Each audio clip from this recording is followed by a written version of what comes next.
तो दोस्तों, मोदी ने अगले 5 साल तक क्या बोला था और क्या किया, इस वीडियो में बने रहिए। तो शुरू करते हैं बिना किसी बकवास के।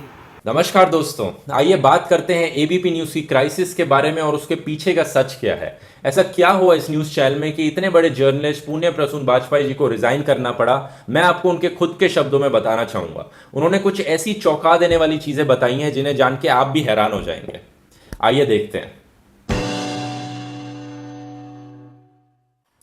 इस पूरी कहानी की शुरुआत होती है 20 जून 2018 से।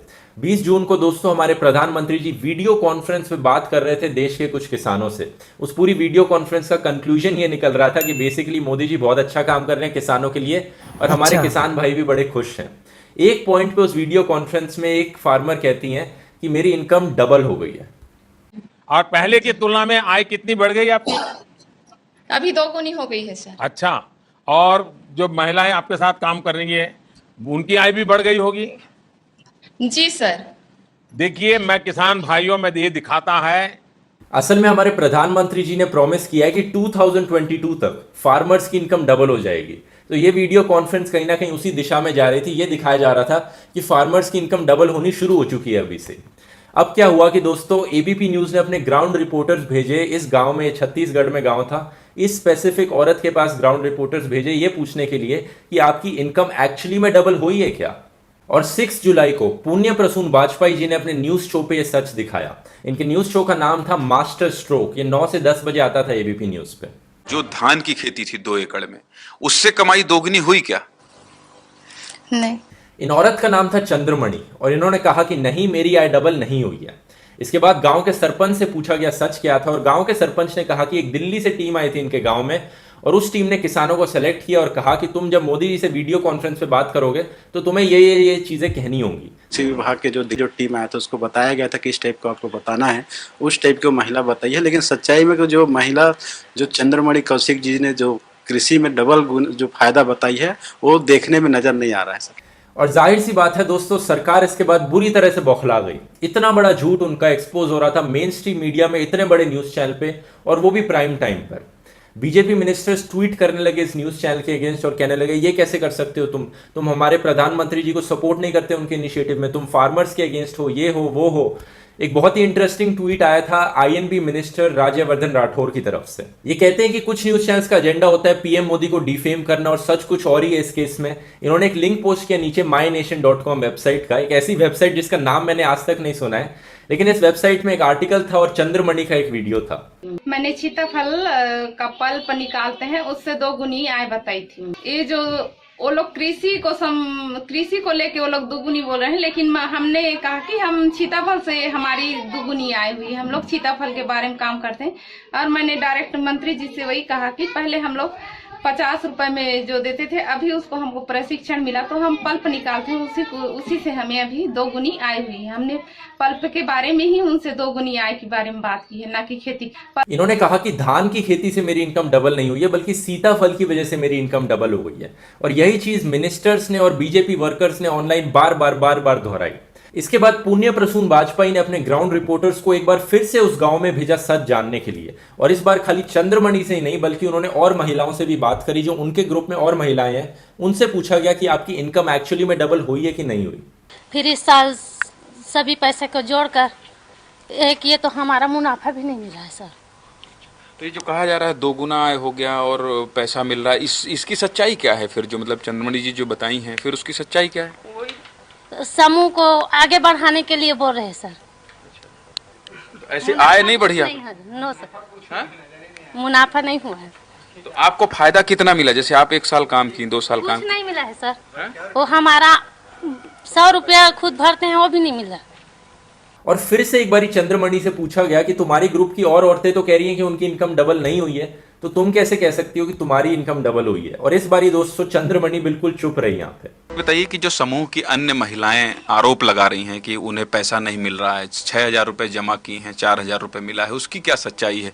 12 लोग की कमाई में फिर क्या सच्चाई है उसकी?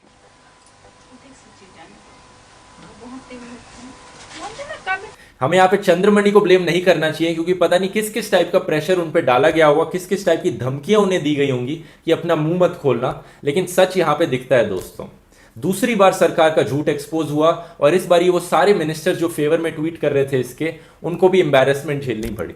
वाजपेयी जी ने ये चीज 9 जुलाई वाले मास्टर स्ट्रोक के एपिसोड में एक्सपोज करी थी और इसके बाद से दोस्तों सारे मिनिस्टर्स और ये सारे ट्रोल्स ने अपनी चुप्पी साधे रखी। लेकिन दोस्तों 9 जुलाई के बाद से इस चैनल के ब्लैकआउट होने शुरू हो गए।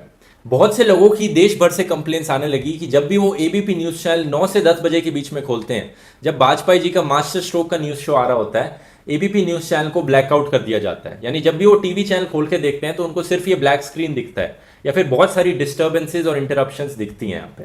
कमाल की बात यह है कि ये कोई डिश या एंटीना की प्रॉब्लम नहीं थी, बाकी सारे टीवी पे जितने भी चैनल थे वो सब सही चल रहे थे। ये प्रॉब्लम खाली एबीपी न्यूज में ही थी और वो भी स्पेसिफिकली 9 से 10 बजे के बीच में ही।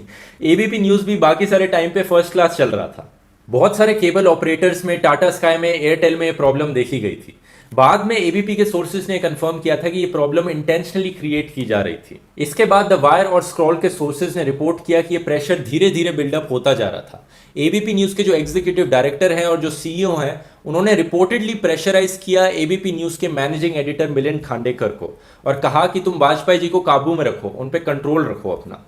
और 30 जुलाई को ये पूरी क्राइसिस पीक पे पहुंच गई जब अभिषार शर्मा, एक और बहुत ही डेयरिंग जर्नलिस्ट हैं एबीपी न्यूज में काम करने वाले, इन्होंने एक शो किया लखनऊ में हुई एक डे लाइट शूटिंग पर। लखनऊ के एक बहुत ही पॉश इलाके में दिन दहाड़े एक रेस्टोरेंट ओनर को गोली मार दी गई और ये सब कुछ सीसीटीवी पे कैप्चर्ड हुआ। कुछ लोग आए, गोली मारी और चले गए अपना। बहुत ही खुल्लम खुल्ला, बहुत ही आराम से हुआ। और चांस की बात यह थी कि उसी वक्त नरेंद्र मोदी जी लखनऊ में प्रेजेंट थे और इन्वेस्टर्स को बोल रहे थे कि आओ लखनऊ में इन्वेस्ट करो, कितनी सेफ जगह है, कितनी अच्छी जगह है। और यही चीज अभिषार शर्मा ने अपने शो पे मेंशन करी और यही एक बहुत बड़ी प्रॉब्लम बन गई कि प्रधानमंत्री नरेंद्र मोदी कल लखनऊ में थे, व्यापारियों को संबोधित कर रहे थे। उसका मकसद यह था कि बड़े पैमाने पर व्यापारी आएं और लखनऊ में, उत्तर प्रदेश में निवेश करें।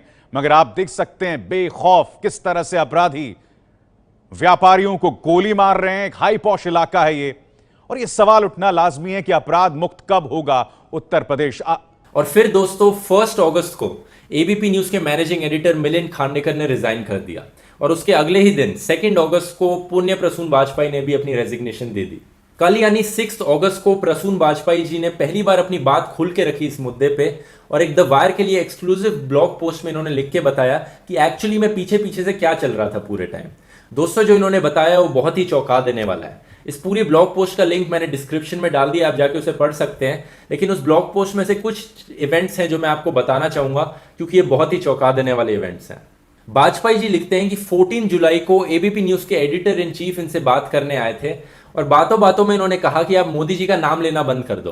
तो रिस्पांस में वाजपेयी जी कहते हैं कि ये तो बहुत मुश्किल होगा क्योंकि हर गवर्नमेंट स्कीम पे, हर गवर्नमेंट पॉलिसी पे मोदी जी का चेहरा चिपका होता है। वो कहते हैं नहीं, आप करके तो देखो, करोगे तो आप बेहतर होगा ये। और उसके कुछ ही दिनों बाद एक ऑर्डर इशू कर दिया जाता है एबीपी न्यूज पे कि ये मास्टर स्ट्रोक न्यूज शो में नरेंद्र मोदी का नाम नहीं लिया जाएगा। इसके कुछ ही दिनों बाद एक और ऑर्डर इशू कर दिया जाता है कि नरेंद्र मोदी जी का चेहरा भी नहीं दिखाया जाएगा और ये करना तो और भी मुश्किल होएगा। वाजपेयी जी लिखते हैं कि 2014 से लेकर 2018 के बीच में 106 नई गवर्नमेंट स्कीम्स अनाउंस की गई हैं और सारी की सारी गवर्नमेंट स्कीम्स को मोदी जी ने खुद सामने आके अनाउंस किया है। तो हर चीज में तो मोदी जी का नाम है, फोटो है, उनकी पब्लिसिटी यूज की जा रही है, तो कैसे उनका नाम लिया जाए। वाजपेयी जी ने और आगे लिखा है कि न्यूज को मैनिपुलेट करने के लिए मोदी सरकार ने additional director general of I&B ministry के अंडर 200 लोगों की एक मॉनिटरिंग टीम बना रखी है। ये मॉनिटरिंग टीम 3 लेवल्स पे काम करती है। इसमें से 150 लोग मॉनिटर करने के लिए न्यूज चैनल्स को, यानी वो बैठ के रोज देखते हैं कि किस टाइप का कंटेंट दिखाया जा रहा है किस किस टाइप के न्यूज चैनल पे। इनमें से 25 लोग हैं जो नैरेटिव को शेप करते हैं, यानी वो डिसाइड करते हैं कि क्या कंटेंट दिखाया जाना चाहिए न्यूज चैनल्स पे, और बाकी जो 25 लोग हैं वो फाइनल रिव्यू देते हैं इस कंटेंट को। इसके बाद जो भी इंफॉर्मेशन ये मॉनिटरिंग टीम कलेक्ट करती है, इस सारी इंफॉर्मेशन को कंपाइल किया जाता है 3 ऑफिशियल्स के द्वारा और एक रिपोर्ट बनाई जाती है और ये रिपोर्ट जाके आईएनबी मिनिस्टर को दे दी जाती है, इंफॉर्मेशन एंड ब्रॉडकास्ट मिनिस्टर। और आईएनबी मिनिस्टर्स ये रिपोर्ट पीएमओ के ऑफिशियल्स को देते हैं जो कि डायरेक्टिव्स इशू करते हैं अलग अलग न्यूज चैनल्स के एडिटर को और उनको बताते हैं कि क्या क्या न्यूज चैनल्स पे दिखाया जाना चाहिए, क्या क्या गलत दिखाया जा रहा है, क्या क्या तुम्हें हटाना पड़ेगा और क्या क्या हम चाहते हैं तुम दिखाओ। वाजपेयी जी ने लिखा है कि न्यूज चैनल्स पे कंट्रोल जमाना इस हद तक पहुंच चुका है कि अगर कोई भी न्यूज चैनल 10% बुराई भी कर देना मोदी की, चाहे 90% टाइम उसने अच्छी चीजें बताई हो, पॉजिटिव लाइट में दिखाया हो नरेंद्र मोदी को, 10% बुराई भी कर दे तो उस पर बीजेपी स्पोक्स पर्सन जाना बंद कर देते हैं उस न्यूज चैनल पे। जैसे कि एबीपी न्यूज पे लास्ट वीक ऑफ जून से कोई भी बीजेपी का स्पोक्स पर्सन आया ही नहीं है। तो ये है सच्चाई दोस्तों हमारे देश के न्यूज चैनल्स की आज के दिन। अब कुछ लोग बोलेंगे कि तू पहले बता कांग्रेस के टाइम पे कैसे वो करते थे न्यूज चैनल्स, कांग्रेस के टाइम पे कैसे होते थे न्यूज चैनल्स, आज के टाइम पे कैसे हैं, और बीजेपी की जो पिछली सरकार थी, वाजपेयी जी की जो सरकार थी, उस टाइम पे कैसे होता था न्यूज चैनल्स। ये चीज दोस्तों पुण्य प्रसून जी ने बहुत अच्छे से एक्सप्लेन करी है एक स्पीच में। ये स्पीच 2 महीने पुरानी है, लेकिन बहुत अच्छे से आपको डिफरेंस बता देगी कि आज के टाइम पे जो न्यूज चैनल्स की हालत गिर चुकी है नीचे, वो कांग्रेस के टाइम से कैसे डिफरेंट है और वाजपेयी जी के टाइम से कैसे डिफरेंट है। मौजूदा वक्त में डराया जाता था, कांग्रेस के दौर में एडवाइजरी दी जाती थी। भरतपुर में दंगे ना दिखाइए, तिरंगा को लेकर आंदोलन हो रहा है, उस आग को मत दिखलाइए, एडवाइजरी होती थी, संपादकों को बुलाया जाता था। आज की स्थिति में सीधे फोन कर दिया जाता है, तो फोन किसी भी जगह से आ सकता है, वो आईएनबी मिनिस्ट्री से आ सकता है, वो पीएमओ से आ सकता है, वो बीजेपी हेडक्वार्टर से आ सकता है। उस समय चीजें बढ़ती जा रही थी कि एडवाइजरी देनी है, एडिटर्स को बुलाना है, लेकिन दिखाया उस समय भी नहीं जाता था और संपादक मान लेते थे छोड़ दिया जाए इसको, और आज की तारीख में सीधे बोल दिया जाता है। तो क्या ये ना मान लिया जाए कि इस देश में इंस्टीट्यूशंस कोई नहीं बचा है। हमारे मित्र हैं वो बताते हैं वाजपेयी जी के साथ बहुत रहे, बोले वाजपेयी जी से जब हम लोग मिलने जाते थे तो लगता था वहां पर पीएमओ में हर कोई प्राइम मिनिस्टर है, वाजपेयी जी ही प्राइम मिनिस्टर नहीं है। और वो अभी जाते हैं और वो कहते हैं अभी लगता है एक ही व्यक्ति प्राइम मिनिस्टर, बाकी कोई कुछ है ही नहीं, मंत्री भी नहीं है, कोई कुछ नहीं। आप करो क्या करो। और इसलिए कहा जाता है दोस्तों हमारे देश में एक अनडिक्लेयर्ड इमरजेंसी चल रही है। जितना नीचे आज मीडिया गिरा हुआ है हमारे देश में, आज से पहले कभी इतना नीचे नहीं गिरा है। कितने न्यूज चैनल हैं जो सरकार को क्रिटिसाइज करने की हिम्मत रखते हैं, कितने न्यूज चैनल हैं जो हिम्मत रखते हैं नरेंद्र मोदी का नाम लें, उनकी पुरानी स्पीचेस दिखाएं और उनके जुमले आप तक दिखाएं, उनके झूठ आप तक दिखाएं। मैं कह सकता हूं हिंदी मेन स्ट्रीम मीडिया के न्यूज चैनल्स में सिर्फ 3 लोग थे ऐसे, रवीश कुमार जी, एक अभिसार शर्मा जी और एक वाजपेयी जी। अब वाजपेयी जी को रिजाइन करना पड़ गया है, अभिसार शर्मा को लीव पे भेज दिया है। अभिसार शर्मा को यह भी प्रेशराइज किया गया है कि जो सोशल मीडिया पे व्लॉग्स बनाते थे अब वो व्लॉग्स बनाना बंद कर दें, तो उन्होंने वो भी बंद कर दिए हैं। तो एक तरह से अब रवीश कुमार आखिरी लास्ट मैन स्टैंडिंग बन चुके हैं हिंदी मीडिया में। यही कहानी इंग्लिश मीडिया में भी है। गिने चुने लोग हैं बस जो क्रिटिसाइज कर सकते हैं यहाँ पे। जितना भी क्रिटिसिज्म देखते हैं सरकार का, जितना भी एक्चुअल जर्नलिज्म आप देखते हैं आज के टाइम पे, वो सब कुछ धीरे धीरे ऑनलाइन शिफ्ट हो गया है। The wire, Quint, scroll, the print, अब ये जितने भी नए आए हैं ये सब ऑनलाइन ही है। इंडिपेंडेंट मीडिया को हमारे देश में टीवी पर ऑलमोस्ट पूरी तरह से खत्म किया जा चुका है, और इसका सोल्यूशन आसान नहीं है दोस्तों। अगर आप मान लो 2019 में सरकार बदल भी जाती है तो क्या गारंटी है कि आने वाली सरकार जर्नलिस्ट को इंडिपेंडेंट रहने देंगी। हो सकता है जो नई सरकार आएगी वो इससे भी बुरी तरीके से ट्रीट करेगी जर्नलिस्ट को, इससे भी गंदी तरीके से उन पर कब्जा जमाने की कोशिश करेगी। एक सोल्यूशन ये हो सकता है कि आप लोग खुद इंडिपेंडेंट जर्नलिज्म को सपोर्ट करें। ज्यादातर डेवलप्ड कंट्रीज में ऐसा ही होता है, टैक्स पेयर का पैसा यूज किया जाता है न्यूज चैनल्स को फंड करने के लिए। ये पैसा सरकार से डाइवर्ट होके नहीं जाता, बल्कि टैक्स पे जो पैसा हर महीने कुछ पैसे देते हैं वो डायरेक्टली न्यूज चैनल के पास जाता है। बीबीसी एक ऐसा न्यूज चैनल है यूके में जो ऐसे चलता है, जर्मनी में एक ऐसा है डॉयचे वेले जो ऐसे चलता है। तो ज्यादातर डेवलप्ड कंट्रीज ने सिस्टम अडॉप्ट कर रखा है जिससे कि सरकार अपना इन्फ्लुएंस ना बना पाए उन न्यूज चैनल पे, और मीडिया यहाँ पे इंडिपेंडेंट रहे। जब तक हमारे देश में ऐसा नहीं होता, मैं कहूँगा डोनेट करना बेस्ट ऑप्शन है। आप अपनी पसंदीदा न्यूज वेबसाइट को डोनेट कीजिए। ज़्यादा अमाउंट होने की जरूरत नहीं है, कितना भी छोटा हो सकता है वो, बस हर महीने छोटे से छोटा अमाउंट रेगुलरली डोनेट कीजिए। अगर बहुत सारे लोग ये करने लग गए, मेजॉरिटी ये करने लग गई, तो हमारे देश का इंडिपेंडेंट मीडिया बहुत आसानी से सस्टेन कर पाएगा।